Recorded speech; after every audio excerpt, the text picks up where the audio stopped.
Good morning students. आज exercise 10.2 start करने जा रहे हैं स्ट्रेट लाइन की।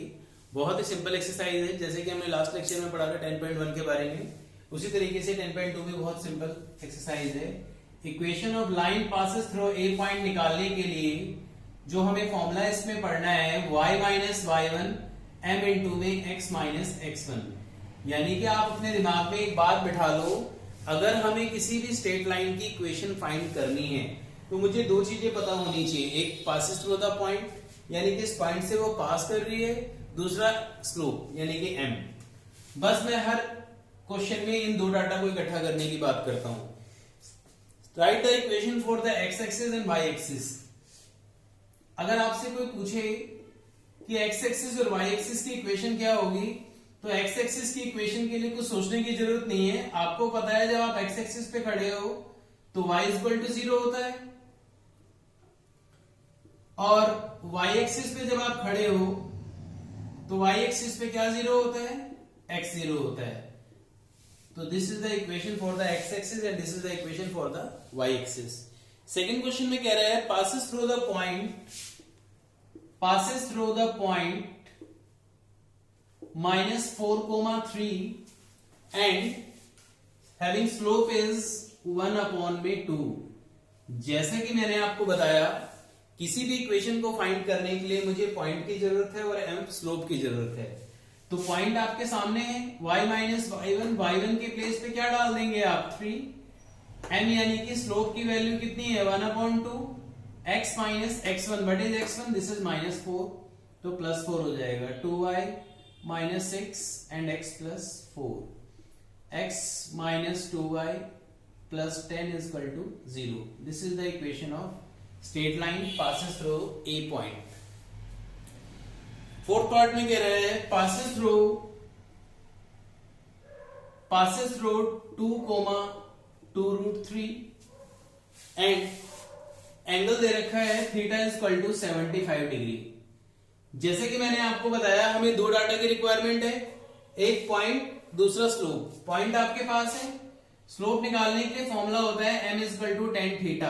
थीटा इज 75 डिग्री और इसको हमने ब्रेक किया 45 प्लस 30 में। tan a प्लस b की आइडेंटिटी होती है tan a plus tan b upon में 1 माइनस tan a इंटू में tan b। tan 45 is 1, tan 30 is 1/√3। So this is √3 plus 1 upon में √3 minus 1. This is your slope. और equation of line के लिए मुझे दो ही डाटा की रिक्वायरमेंट थी, तो इक्वेशन ऑफ लाइन फाइंड करने के लिए y minus y1 m into x minus x1 में y1 के प्लेस पे आप क्या पुट कर देंगे, 2√3। स्लोप के प्लेस पे √3 प्लस 1 अपॉन में √3 माइनस 1 एंड x1 की वैल्यू 2। आगे आप सिंप्लीफाई कर लीजिएगा इसको। इज दैट क्लियर बेटा? नेक्स्ट क्वेश्चन है क्वेश्चन 5 और 6, बोथ आर सेम।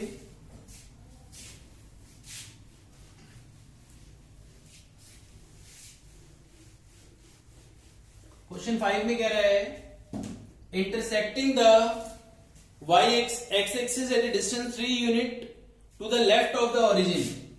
एक लाइन है जो x एक्सिस को 3 यूनिट पे काट रही है लेफ्ट ऑफ द ओरिजिन। आपको पता है ये ओरिजिन है, ओरिजिन के लेफ्ट में अगर काट रही है तो इसका मतलब इसके कोऑर्डिनेट -3, 0 होंगे। तो पॉइंट आ गए -3, 0 एंड स्लोप इज -2। और आपको सिर्फ दो ही डाटा की रिक्वायरमेंट थी, पॉइंट और स्लोप दोनों आपके पास अवेलेबल हैं। y minus y1 m into x minus x1 में y1 के प्लेस पे हमने 0 पुट किया, स्लोप की value -2 and x1 is -3। This is -2x minus 6, so 2x plus y plus 6 is equal to 0. Is that clear? Question 6 में कह रहे हैं intersecting the y axis 2 unit above the origin। अगर हम बात करते हैं 2 यूनिट above the origin, आपको पता है कि अगर 2 यूनिट ओरिजिन से ऊपर काटेगा तो इसके कोऑर्डिनेट होंगे 0,2। यानी आपको पॉइंट दिया हुआ है 0,2 और स्लोप की वैल्यू दे रखी है कितनी, theta is equal to 30 degree. और स्लोप निकालने का फॉर्मूला है m is equal to tan theta. tan 30 की वैल्यू है 1/√3। तो equation is y minus y one m into x minus x1 में वैल्यू डाल दीजिए। आया बेटा समझ में? अभी तक हम लोग जो पढ़ते हुए आ रहे थे इसके अंदर हम equation of line passes through a point पढ़ रहे थे।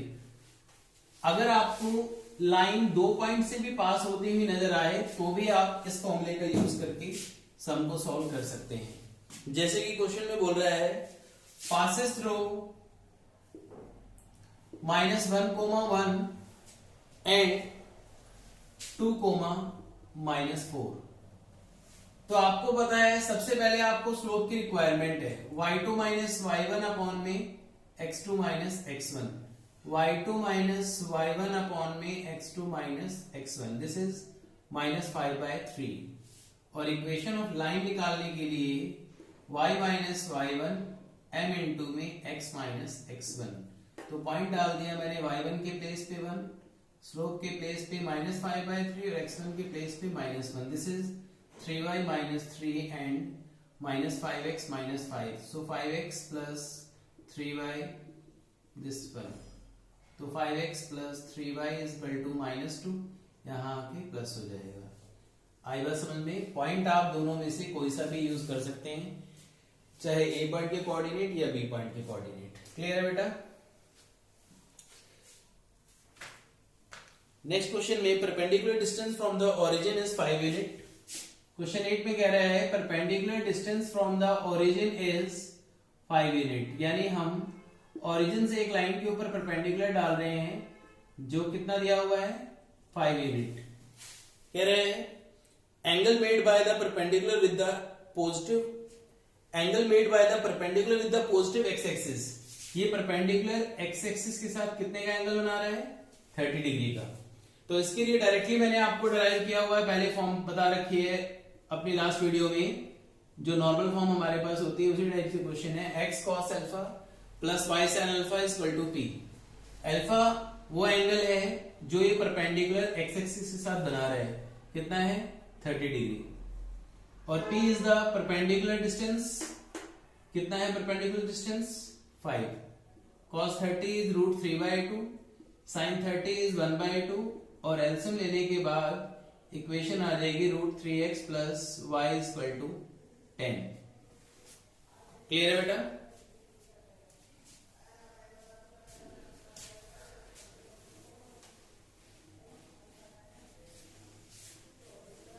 स्ट्रेट लाइन बहुत बहुत बहुत सिंपल चीज है, बशर्ते आप एक रफ डायग्राम और क्वेश्चन क्या कहना चाह रहे हैं उसको आप एक रफ डायग्राम के थ्रू बना करके देखने की कोशिश करें तो आपको अपने आप समझ में आ जाएगा।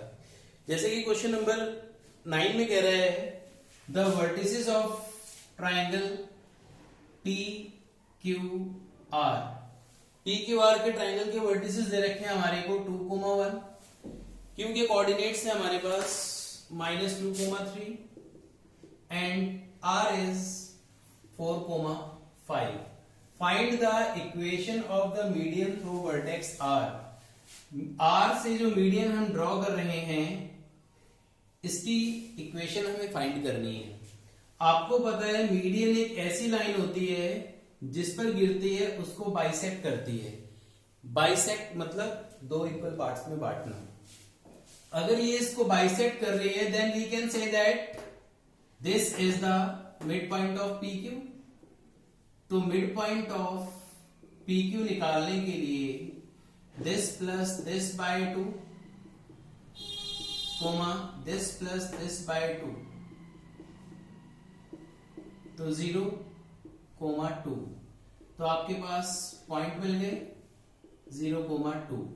Now we have to find the equation of R S. अभी मैंने आपको 7th क्वेश्चन में क्या सिखाया कि अगर आपको 2 पॉइंट दिए हो और उनकी इक्वेशन फाइंड करनी हो तो पहले आप उन दोनों पॉइंट से स्लोप निकालिए और उसके बाद पॉइंट आर या एस में से कोई से भी डाल दीजिए। तो पहले मैंने स्लोप निकाला किसका आर एस का। स्लोप पॉइंट की हेल्प से निकालने के लिए हमने आपको फॉर्मूला बता रखा है y2 माइनस y1 अपॉन में x2 minus x1, this is 3/4। और इक्वेशन ऑफ आर एस निकालने के लिए फॉर्मूला हमने वही जो कि ऊपर लिखा हुआ है y minus y one m into x minus x one में पॉइंट हम r के ले रहे हैं, थ्रो r बोल रखा है इसलिए 4y minus 20 this is 3x minus 12, so 3x minus 4y minus 12 plus 20 equal to 0, this is 3x minus 4y plus 8 equal to 0। Clear है बेटा? क्वेश्चन नंबर 10 पढ़ लीजिए।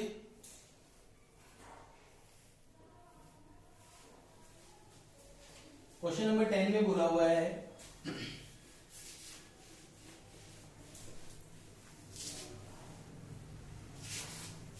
Find the equation of line, find the equation of line passes through -3, 5 and perpendicular to the line joining through the point 2, 5 and -3, 6। ये इसके ऊपर perpendicular है। मैं students को एक ही बात सिखाता हूं बेटा, अगर आपको पूरी स्ट्रेट लाइन में राइट एंगल वर्ड दिख जाए तो मैंने आपको फर्स्ट लेक्चर में सिखाया था if two lines are perpendicular to each other, अगर दो लाइनें एक दूसरे पे परपेंडिकुलर होती हैं तो m1 into m2 is equal to -1 के अलावा दूसरी कोई बात आपको सोचनी ही नहीं है, क्योंकि इसका यूज हम क्यों करते हैं, जब हमें दो लाइनें परपेंडिकुलर हों, उनमें से एक का स्लोप हमें मालूम हो, दूसरे का निकालना हो, तो हम इस फॉर्मूले का यूज करते हैं। क्योंकि आपको मैंने सिखाया सीडी की इक्वेशन निकालने के लिए मुझे पॉइंट और स्लोप की रिक्वायरमेंट है। पॉइंट मुझे बुक वालों ने प्रोवाइड कर दिया है, अब मुझे रिक्वायरमेंट किस चीज की है, स्लोप की। तो स्लोप पहले मैंने फाइंड किया किसका, AB का। स्लोप ऑफ AB निकालने के लिए y2 माइनस y1 अपॉन में x2 माइनस x1, जो यहां से मुझे स्लोप ऑब्टेन्ड हुआ वो स्लोप है m1 का, बट हमें किसका फाइंड करना है, CD का। दो लाइनें परपेंडिकुलर हमें गिवन है, तो m1 का स्लोप मैंने यहां पुट किया, तो m2 की वैल्यू आपको कितनी ऑब्टेन्ड हो गई, this is 5। So equation of CD निकालने के लिए वही फॉर्मूला जो कि मैं आपको अभी तक सिखाता हुआ आ रहा हूं, y minus y one m into x minus x1 में पॉइंट के प्लेस पे आप क्या डालेंगे, 5, x1 की value -3, this is +3। So equation of line obtained हो जाएगी हमें 5x minus y plus 20 equal to में 0। Is that clear? Question number 11 में भी सेम कॉन्सेप्ट यूज करा हुआ है जो हम लोगों को पढ़ना है। तो क्वेश्चन नंबर 12 की अगर हम बात करें,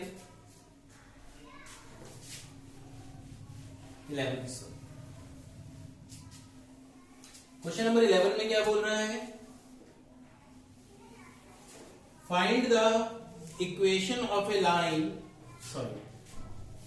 अ line perpendicular to the line segment joining the point 1, 0 and 2, 3 divides in the ratio 1:n। किस रेशियो में बांट रहा है इसको, 1:n। यहां पे उसने फिर दोबारा से राइट एंगल की ही बात करी है। हमने आपके दिमाग में एक बात बैठा दी है कि बेटा राइट एंगल की बात हो तो आपको इसका ही यूज करना है। अब आती है बात, अभी मुझे लास्ट क्वेश्चन में 10th में पॉइंट तो बुक वालों ने प्रोवाइड कर दिए थे, स्लोप मैंने निकाल के इक्वेशन निकाल ली, लेकिन यहाँ पे मुझे पॉइंट भी नहीं दिए हुए हैं। तो जैसे मैंने रेशियो देखा, हमें 10th क्लास की याद आ गई सेक्शन फॉर्मूला की। कोऑर्डिनेट्स ऑफ डी निकालने के लिए आप क्या करते थे, सेक्शन फॉर्मूला में 1 इंटू में 2 प्लस n इंटू में 1 अपॉन में इसका सम, 1 इंटू में 3 n इंटू में 0 अपॉन में इसका सम। तो यहां 2 प्लस n अपॉन में n प्लस 1 कोमा 3 अपॉन में n प्लस 1। हमें पॉइंट ऑब्टेन हो गए। अब रही स्लोप निकालने की। स्लोप निकालने का वही तरीका जो मैंने आपको बताया। स्लोप आप पहले AB का फाइंड करोगे, y2 माइनस y1 अपॉन में x2 minus x1, this is 3y1। क्योंकि दोनों की दोनों इक्वेशन लाइनें एक दूसरे के परपेंडिकुलर है, तो m1 into m2 is equal to -1 की हेल्प से मैंने CD का स्लोप फाइंड कर लिया। और आपको पता है इक्वेशन ऑफ लाइन निकालने के लिए, equation of line CD formula y minus y1 m into में x माइनस x1। तो y1 x1 आपके पास ऑब्टेन है, y1 इज 3/n+1, स्लोप की वैल्यू है -1/3 और x1 की वैल्यू है 2 + n अपॉन में n+1। क्लियर है बेटा? आगे सिंप्लीफाई कर लेंगे आप। क्वेश्चन नंबर 12 एंड 13 दोनों सेम कॉन्सेप्ट पे डिपेंड करते हैं। सो एक साथ मैं दोनों क्वेश्चन डिस्कस कर रहा हूं।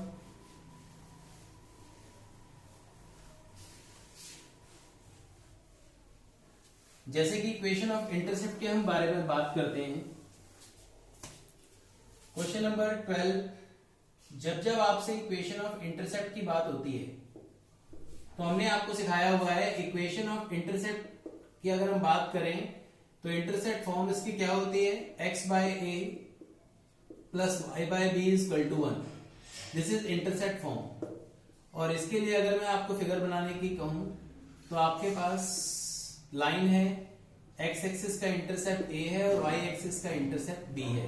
This is the equation of intercept. जितने क्वेश्चंस मैंने आपको अब तक करा दिए हैं, इतनी बात तो आपको समझ में आ गई होगी कि जब भी पासेस थ्रू से रिलेटेड वर्ड आप पढ़ेंगे तो इसका मतलब वो हमें x और y के कोऑर्डिनेट दिए हुए हैं कि लाइन जहां से पास हो रही है, यानी पोजीशन कोऑर्डिनेट्स। सो क्वेश्चन में बोल रहा है हमारे से 12 एंड 13 में, find the equation of a line that cut off equal intercept. Equal intercept का मतलब a और b इक्वल है, passes through 2,3 line passes through 2,3 यानी x का कोऑर्डिनेट 2 और y के कोऑर्डिनेट की जगह हमने 3 पुट कर दिया। क्योंकि इक्वल इंटरसेप्ट है तो मैंने b के प्लेस पे a डाला। This is 5/a equal to 1, तो a equal to 5 and b is also 5। So equation of line is x/a plus y/b equal to 1। This is the equation of intercept. आया समझ में बेटा? 13 question भी बिल्कुल same इसी तरीके का दिया हुआ है। 13 क्वेश्चन में कह रहा है find the equation of line passes through 2,2। Equation of intercept पहले लिखी, x/a plus y/b equal to 1। Sum of the intercept is 9। यहां पे आपको sum of the intercept, product of the intercept, एक इंटरसेप्ट दूसरे का नेगेटिव है, एक इंटरसेप्ट दूसरे का ट्वाइस है, वगैरह वगैरह, कैसी भी लैंग्वेज यूज करें, प्रोसीजर आपको यही यूज करना है। तो a की वैल्यू हमने यहां से फाइंड करी 9 - b और इस इक्वेशन में सब्स्टिट्यूट कर दी। अब उसने बोला है लाइन पासेस थ्रू 2,2। लाइन कहां से पास हो रही है? Line passes through 2,2। तो मैंने x के प्लेस पे 2 पुट कर दिया और y के प्लेस पे भी 2 पुट कर दिया, इक्वल टू में 1। एलसीएम लीजिए, दिस इज 2b, 2 9 जा 18 माइनस 2b इक्वल टू में 1। 2b से 2b कैंसिल, 18 इक्वल टू में 9 b माइनस b स्क्वायर। तो b square positive, 9b negative and 18 positive. तो मिडिल टर्म स्प्लिटिंग जब हम करेंगे इसके अंदर से तो फैक्टर क्या बन रहे हैं इसके, 6b 3b plus 18 equal to 0। b common लेते हैं, this is b minus 6, b minus 6, तो b minus 6 and b minus 3 equal to 0। तो हमें यहां से b की दो वैल्यूज ऑब्टेन्ड हो गई। अगर मैं b की वैल्यू 6 डाल रहा हूं इसके अंदर तो a की वैल्यू आ जाएगी आपके पास 9 - 6 यानी कि 3। तो इक्वेशन आ गई x/a y/b इक्वल टू में 1। अगर आप b की वैल्यू 3 डालेंगे इसके अंदर तो a की वैल्यू आ जाएगी 9 - 3 यानी कि 6। सो इक्वेशन ऑफ इंटरसेप्ट बन गई x/a y by b equal to 1। Clear है बेटा? वेरी वेरी इंपॉर्टेंट क्वेश्चन है दोनों। ओके स्टूडेंट्स, आगे नेक्स्ट लेक्चर में 14 से हम स्टार्ट करते हैं। मेरी ये वीडियो पसंद आई हो तो लाइक एंड सब्सक्राइब करना ना भूलें। Okay, thank you.